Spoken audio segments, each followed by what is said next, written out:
السلام عليكم ورحمة الله وبركاته. magacaygu waa Asad Adam Fry, meeshaad iga daawanaysidna waa Asad Fry Studio.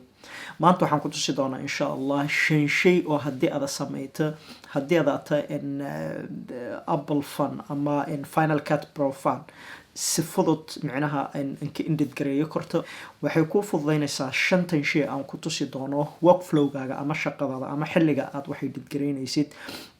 runtii dabcan sida aan ogsoonahay dadkeena waxay edit gareeyaa in wax la edit gareeyo waqti fara badan bay qaadanaysaa, ugu yaraan 5 saacadood 4 saacadood 5 saacadood 6 saacadood bay qaadanaysaa. marka anigu waxaa jirta waxyaabo fara badan oo aniga aan isticmaalo si aan waqtigayga u save gareysto.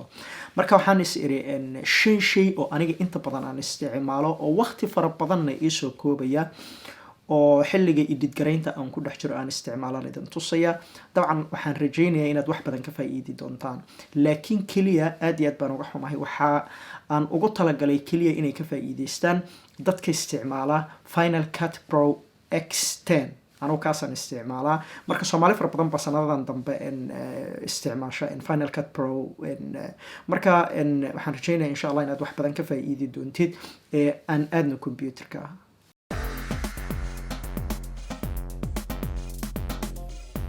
Tip number 1, waxaad u baahan tahay, waxaa laga yaabaa inaad video ama saacad aad soo duubtay amba aroos ha ahaado ama xaflad ha ahaado ama wuxuu doona ha ahaado, meel lagu yaaba inaad hal sac ama lama sac muuqaal aad haysata.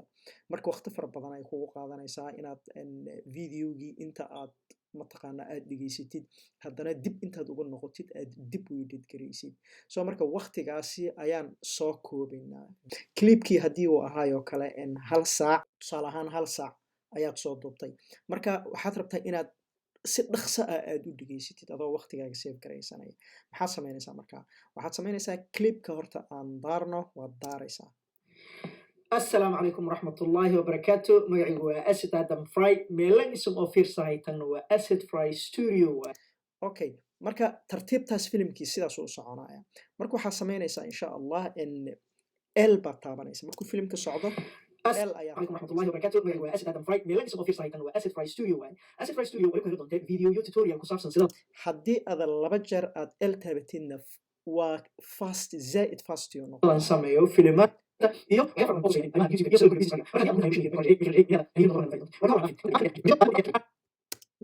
macnaha ama 5 jeer taabo ama 6 jeer taabo ama 7 jeer taabo, mar waliba wuxuu noqonayaa fast, too much uu fast u noqonayaa. السلام عليكم ورحمة الله وبركاته.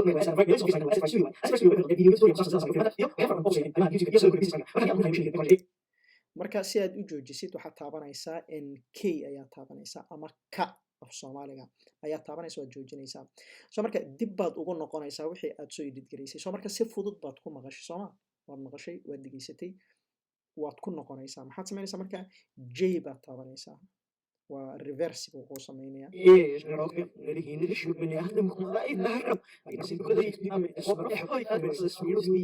isku mid waaye. J marka waxa waaye playback, gadaal baa ugu noqonaysaa. marka waxaad samaynaysaa waad jarjaraysaa, waad goynaysaa. wixii adiga aadan u baahnayn ayaad ka jarjaraysaa. marka saacadahaagii halkaasay kugu save garoobeen. tip number 2 wuxuu noqonayaa audio adjustment.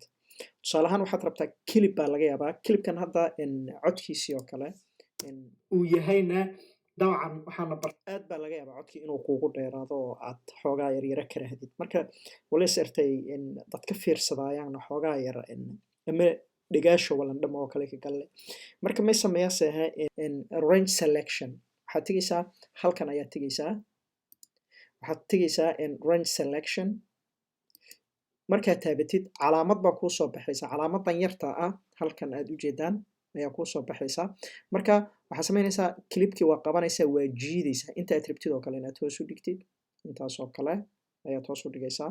marka waad qabanaysaa, hoos u dhigaysaa, marka codka hoos u dhigaysaa, hoos wax yar sidii adigu aad markaas aad jeclaysatid oo aad is leedahay waa okay. marka wuxuu kuu samaynayaa in and out point uu kuu samaynayaa oo keyframe buu kuugu samaynayaa. tusaale ahaan halkan keyframe baad ujeedaa soo maaha, halkan keyframe ayaad ujeedaa, halkanna keyframe buu ugu jeedaa. marka waxaa samaynaysaa marka wixii intaa ka dambeeyo waa customize gareyn kartaa. oo sidii markaa kula habboonaato ayaad ku samaynaysaa codka ama hoos u dhigaysaa ama kor aad u qaadaysaa waad yaraha hagaajinaysaa. Tip number 3 waxa weeyaan 2 clip baa tusaale ahaan ayaad kan markaa kii hadda waad ujeedaa u malaynaa weli range baa saaran halkan aad tegaysaa calaamadaasaad ku celinaysaa. Marka waxaan sameynaynaa 2 video baa laga yaabaa hadda kan command B aan dhaho aan kala jaro labadan clip aan isa soo hoos dhigo.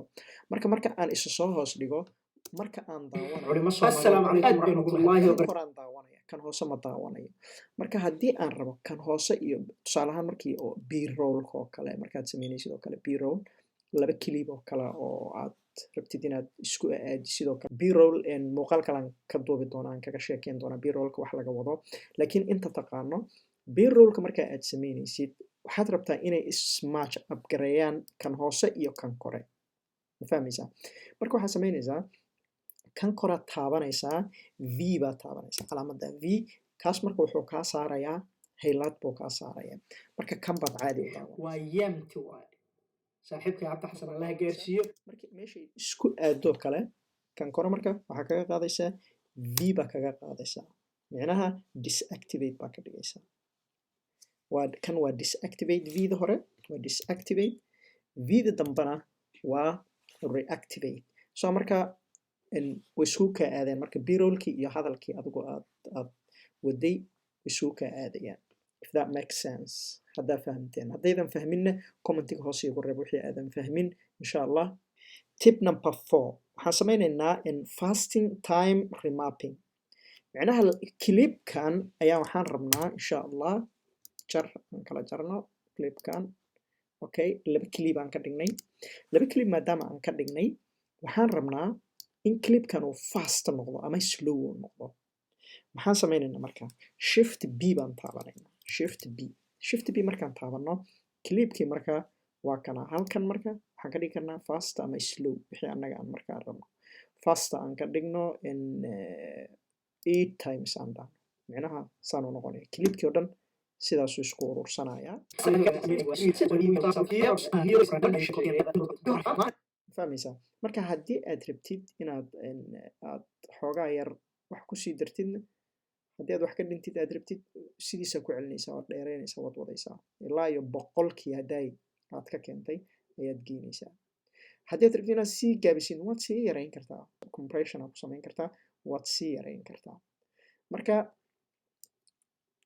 intaa samaysid kan markuu u boodo marka clipkii caadi buu noqonaya ma fahmaysaa clipkii caadi buu u boodayaa qaybtiisa hore ayuu sii galayaa.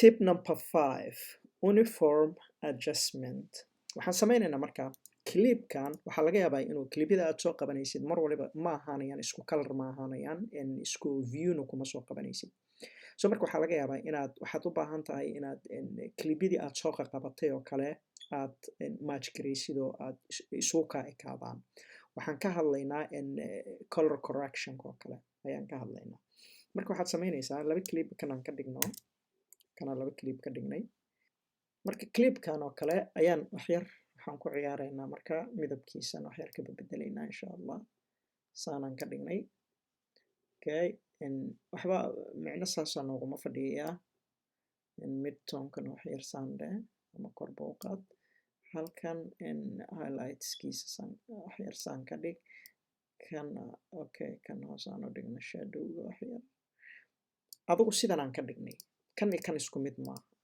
fahmaysaa marka waxaan rabnaa kan muuqaalka uu kan leeyahay ama midabka aan kan u samaynay ayaan rabnaa inaan kanna ka dhigno marka waxaa laga yaabaa inaad clipyo fara badan aad haysatid clipyadii oo dhan markaa ma samayn kartid inaad kulligooda mid mataqaanaa aad u adjustment ugu samaysid oo aad u hagaajisid ma awoodid marka wali sameeyase kan commander C sameeyasa command C copy ku qaadaskan wali seedase edit seedasa intaan joogno maaha intaan tagno clipkan aan tegaynaa clipkan aan dooranaynaa haddii clipyada badan yihiin clipkaas aad dooranaysaa edit baad tegaysaa paste attribute baad dhehaysaa paste attribute intan waaye marka waxaad samaynaysaa halkan wixii aad soo samaysay cropka haddaa wax kasoo bedeshay haddaa wax kasoo bedeshay oo kale compositionka audioha volumeka wixii aad soo bedeshay oo dhan positionka scalekaas waxaas oo dhan wixii aad soo bedeshay tigtaasaad saaraysaa tig baad saaraysaa anaga colorkan wax kasoo bedelay soo mahan colorkii baan tigta saaraynaa waxaan leenahay marka paste dabcan waxaad arkaysaan clipkan iyo clipkan markaa way isku ekaadeen marka tip number 5na halkaasaan uga baxaynaa waxaan rajaynayaa 5tan shay ee aan ku tusay haddii aad isticmaashid inaad waqtigaaga wax badan uu kuu safe garoobi doono waqtiga waa wax ugu qaalisan ee aad adigu aad haysatid weeyaan marka 5 saacadood 6 saacadood intaad waxay dhidgarayn lahayd haddii 5tan shay aan hadda aniga aan ku tusay aad isticmaashid waxaa laga yaabaa inaad isticmaashid 4 saac iyo bar nus saac meesha kaaga safe garowdo marka waxyaabo fara badan baa jira oo wax qaabab fara badan oo aad uga faa'iideysan kartid baa jirta in fududeynta ama workflow-gaaga 5taas shay ayaan rajaynaya inay wax badan idin tartay halka aad iga daawanaysidna waa Asset Fry Studio aad iyo aad baad u mahadsan tahay waad ku mahadsan tahay daawashadaada peace Soomaaliya ha noolaato khayrul kalaami ma qalla oy shit gacanta safartaas ina hormaray maayn khayrul kalaami ma qalla wadalla